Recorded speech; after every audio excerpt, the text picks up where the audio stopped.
नमस्कार दोस्तों। एनालाइजर प्रभात रंजन आपके अपने ही लर्निंग चैनल में स्वागत करता है। हम लोग जानने की कोशिश करेंगे कुछ स्टॉक स्पेसिफिक डेटा को लेकर के, जहां पे एक कंपनी एक रिसेंटली थोड़े दिन पहले की बात है, आईपीओ आई थी। और आईपीओ जब आई थी तो मार्केट में धूम धड़ाका से आई थी और कहते हैं कि धूम मचाती हुई आई थी। और आते ही इस कंपनी को लेकर बड़ी बड़ी बातें भी शामिल हुआ था, लेकिन आजकल जो मार्केट में ट्रेंड बनी उसके मुताबिक यहाँ से लेकर के यहाँ तक ही अवलोकन किया जाए। और आज के टाइम में यहाँ पे मार्केट ने जब लगातार गिरावट दर्ज करती देखी गई, तो ये कह सकते हैं जो ऊपरी सतह है इसका, जिसको हम लोग रेसिस्टेंस कहते हैं, उससे मार्केट जो है ऑब्वियसली कितनी करीब करीब 40% की गिरावट हुई है। इसको ये भी कह सकते हैं कि डिस्काउंट पे देखने को मिलता है कितना, 40% फ्रॉम द हायर साइड। और यदि हम बॉटम की प्राइस से देखा जाए, जहां मार्केट लोअर साइड लिया था, वहां से मार्केट केवल 11% उछल के यहाँ पे कारोबार करती देखी गई है। आखिर यहाँ पे क्या सिचुएशंस हुई कंपनी को लेकर, क्या इसका जब आईपीओ आया था इतनी धूम धड़ाके के साथ, जिसमें करीब 4321 करोड़ की साज रखा था आईपीओ को लेकर के। और लिस्टिंग भी जब हुआ था तो लिस्टिंग की बात किया तो लिस्टिंग में करीब 66% की ग्रोथ लेवल दर्ज करती देखी गई। लेकिन वही आज यदि आईपीओ की प्राइस से आज करंट मार्केट सिचुएशन को देखेंगे तो केवल 49% के आसपास रहेगी, 50% से भी डिक्लाइनिंग की तरफ देखने को मिलती है। इसको लेकर यदि देखा जाए तो कंपनी ने ओवरऑल जो आईपीओ लेके आई थी उसमें fresh issue as well as the offer for sale दोनों को आपस में लेके आई थी, जिसमें कुछ निवेशकों के एग्जिस्टिंग प्रमोटर के पॉकेट में भी चला गया और कुछ कंपनी के बुक्स में भी आ गया। इसको लेकर क्या हुआ, अब मार्केट में क्या सिचुएशन चलती है। जो कंपनी हैवी इक्विपमेंट्स बनाती है, जो खास करके आजकल जो पावर जनरेशन में जो रिन्यूएबल एनर्जी है, जिसमें कि सोलर सेक्टर है, विंड एनर्जी, उसमें इनका जो रोल है वो अलग अलग चीज को लेकर कंपनी कामकाज करती रही। जहाँ पे कहती है जो ग्राउंड्स, चाहे वो माउंटेड की बात किया जाए, रूफ टॉप की बात किया जाए, फ्लोटिंग सोलर की लेकर देखा जाए, और उसी में ऑपरेशन एंड मेंटेनेंस का कामकाज भी करती है। प्रोडक्टिविटी रेंज में इनके पास क्या शामिल करती है, कहती है पीवी मॉडल्स हैं और इन्वर्टर वाई पी बनाती है। इसके अलावा इसको यदि कंपेयर करेंगे पीयर से, मार्केट की अवलोकन करेंगे, तो पहला देखा जाए इनकी फिलहाल के सिचुएशन में ये समरी डेटा क्या कहती है और इस बिजनेस मॉडल के बेसिस पे जो समरी निकल के आई कंपनी का, वो कहाँ तक स्थिरता क्रिएट करती है, साथ में जो फाइनेंशियल परफॉर्मेंस है वो कहाँ पे स्टेबिलिटी की बात कहती है। तो यहाँ पे देखा जाए बुक वैल्यू के मुताबिक यदि हम देखें तो मार्केट 1300% की रैली क्रिएट कर चुकी है। अर्थात अभी ये आंकड़ा लगती है कि इस सेगमेंट की जो बाकी कंपनियां हैं उसके अकॉर्डिंगली ये काफी ज्यादा महंगी हो चुकी थी। मतलब निवेशकों का जो इंटरेस्ट था काफी ज्यादा क्राउड के साथ यहाँ पे खरीदने को लेकर आए, जिसकी वजह से मार्केट लगातार रेज करते करते 3700 के रेंज में गई। लेकिन मार्केट में धीरे धीरे करके जब बिकवाली का प्रेशर बढ़ता है तो हर जगह बिकता है, और उसमें भी यहाँ भी बिकवाली का प्रेशर में 40% की डिक्लाइनिंग देखने को मिला। प्रमोटर का कंट्रोल ठीक ठाक है, 64% के आसपास है। आरओई आरओ से दोनों बेटे रिजल्ट की बात कहती है। तो वहीं पे जो नेट इनकम मार्जिन है वो भी करीब 11% से ज्यादा की सेविंग भी करती है। क्यों नहीं इसकी पीयर से भी कंपेयर करने की कोशिश करेंगे और रिजल्ट एक्सपेक्टेड जो डेटा है, रिजल्ट पर्सपेक्टिव डेटा है, उसको भी समझने की कोशिश करते हैं। ये कंपनी कहती है कि इनके पास यदि आप एग्रीगेट्स इंस्टॉल कैपेसिटी की बात किया जाए तो 12 गीगावाट्स की non solar module upon install कर चुकी है, जिससे कि इनका मैन्युफैक्चरिंग और इन्वर्टर और पीवी सेगमेंट्स में डील करती देखी गई।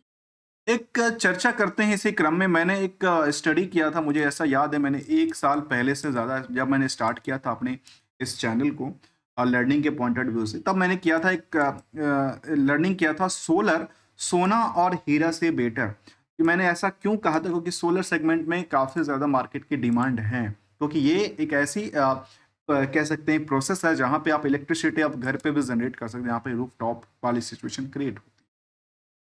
यदि हम इनकी क्वार्टरली रिजल्ट की तरफ देखें, रिसेंटली की बात करूं, दिसंबर से दिसंबर को यदि आप वाई वाई के मुताबिक कंपेयर करते हैं, क्यू और क्यू के बेसिस पे कंपेयर करते हैं, तो जो सेल्स का नंबर रहा उसमें कंपनी का कहता है कि वाई वाई में जो ग्रोथ था वो करीब करीब 116% के आसपास। कितने की? 116% के आसपास की ग्राफ। दूसरा पहलू कहता है कि यदि आप क्यू और क्यू के बेसिस पे देखते हैं तो यहां से लेकर के यहां तक में मार्केट में करीब करीब कह सकते हैं कि 3-4% के आसपास गिरावट रही। ऑपरेटिंग प्रॉफिट मार्जिन में अच्छी खासी ग्रोथ लेवल दर्ज करती देखी गई, जहां पे 100% के आसपास की नंबर दर्ज करती है। तो वहीं पे प्रॉफिट के नंबर को लेकर आप यदि कंपेयर करेंगे, चाहे वो वाई ओ वाई का डेटा हो चाहे वो क्यू ओ क्यू का डेटा हो, इसके मुताबिक देखा गया तो कंपनी में जो वाई ओ वाई का डेटा था उसमें करीब करीब 260% की ग्रोथ लेवल दर्ज करती देखी गई। वहीं पे क्यू और क्यू के हिसाब से 34% की आसपास ग्रोथ रही। मतलब मार्केट को ऐसा कोई एहसास नहीं हुआ कि शायद यहाँ पे डाउनफॉल है। क्यों लगा डाउनफॉल? क्योंकि इससे पहले भी जो इनका ट्रैक रिकॉर्ड रहा सेल्स को लेकर के उस सीजन के हिसाब से, इसलिए सीजन टू सीजन के कंपेयर करते हैं, वो नियर अबाउट सेम रहा है।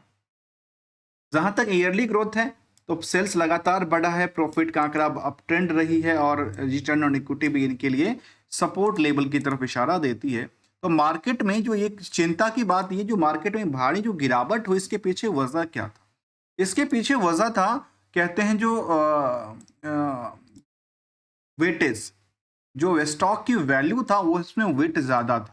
तो वेट को हल्का भी होना थोड़ा सा स्वाभाविक सी बात है। जब कोई हल्का होगा तभी तो कोई नए प्लेयर्स में अपनी पोजीशन भी ले सकते हैं। जबकि पीयर से जब कंपेयर करेंगे, जहां पे सीमेंस, एबीबी या सीजी पावर जैसी कंपनी हो, सुजलॉन जैसी कंपनी हो, वेल जैसी कंपनी, तो इन सभी कंपनियों में सबसे ज्यादा भीड़ जो है वो हिटैची के अंदर देखने को मिला है अर्निंग पर शेयर के मुताबिक। लेकिन सेकेंड नंबर की बात करें तो वेल है, थर्ड नंबर पे बात करें तो काफी सारे सीजी पावर्स हैं या फिर और भी कंपनियां सीमेंस हो। लेकिन यहाँ पे भी वेल का आंकड़ा ऑन एवरेज से काफी ज्यादा दर्ज करती देखी गई। और खास करके कंपेरिजन यदि इसको बुक वैल्यू के मुताबिक देखते हैं मार्केट को, तो यहाँ भी ऑन एवरेज रहा है, उसमें बहुत बड़ी चिंता नहीं रही है। लेकिन कहाँ पे चिंता व्यक्त करती है? इनकी नेट इनकम मार्जिन को लेकर। यदि हम नेट इनकम मार्जिन को देखेंगे तो इनके पास कितनी कमा के सेविंग करती है सॉरी वारी एनर्जी, ओनली इन द बात करें तो केवल 11% की सेविंग है। जबकि जो दूसरी दिग्गज कंपनियां हैं वो 14%, 15%, 10-12% से ज्यादा भी सेविंग करती है। तो इसके मुताबिक तो फिर इसका बेटर सुजलॉन का कामकाज होती है। तो सुजलॉन में इसके कंपेरिजन में बेर भी काफी कम है। तो क्या कहती है इसको निवेशकों कंटेस्ट में? निवेशकों कंटेस्ट जाहिर करता है कि यहाँ पे 7.5 से 8 लाख निवेशक हैं। एफआईडीआई की बहुत ज्यादा होल्डिंग नहीं रही है। आम पब्लिक के पास जो होल्डिंग है करीब 31% के आसपास, उसमें कुछ नाम शामिल करती है। अब ये तो या तो इनको ग्रुप से बिलोंग करते हैं या फिर जो स्टार्टिंग में इन्होंने लिया था अपनी पोजीशन को बिल्डअप करने के लिए, उनका पोजीशन की बात की। कंपनी में रिस्क कुछ बात को लेकर शामिल करती है, उसमें कुछ को इग्नोर किया जा सकता है, कुछ को रखा जा सकता है। तो इसको लेकर के थोड़ा सा चिंता की बात नहीं भी है और चिंता की बात बनती भी है। यदि हम मार्केट ट्रेंड की तरफ चर्चा करें तो मार्केट ट्रेंड कहता है फिलहाल के लिए जहां सभी कंपनियों में एफआईआई इंडियन मार्केट से लगातार बिकवाली कर रहे हैं और वहीं पे डीआईआई अर्थात जो आम निवेशक हैं इंडियन के, वो लगातार अपने एसआईपी के थ्रू पैसा लगाते जा रहे हैं और डीआई यहाँ पे लगातार खरीदती जा रही है। तो मार्केट को बहुत ज्यादा पता नहीं चलता, तब भी मार्केट लगातार बिकवाली के झेल से झेलती जा रही है। फिलहाल के लिए मार्केट ट्रेंड कहता है कि लगातार, और यहां से पहले की बात किया जाए जहां पे उन्होंने बाउंस बैक क्रिएट किया था, जैसे इस सिचुएशन की बात करें, यहाँ की सिचुएशन की बात करें, यहाँ की बात तो इस डायरेक्शन से शायद काम हो सकता है, क्योंकि जो डायरेक्शंस कहता है वो नियर अबाउट आप सेम देखेंगे तो ये आंकड़ा सामने दिखती है। कहाँ के अकॉर्डिंगली? इसके अकॉर्डिंगली, यहाँ के अकॉर्डिंगली आप यहाँ को आपस में कंपेयर करेंगे तो ये दिशा सेम डायरेक्शन से मार्केट की पुल बैक की तरफ इशारा देती है। और जबकि रिजल्ट के अलावा कंपनी के कुछ सेंटिमेंट भी कहता है। सेंटिमेंट में क्या होती है?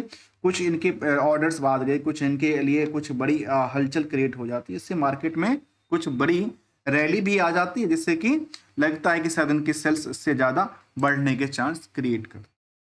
इसके अलावा यहाँ पे कुछ इनका पीपीटी शायद ओपन नहीं हो रहा है, कुछ शायद टेक्निकल इशू की वजह से।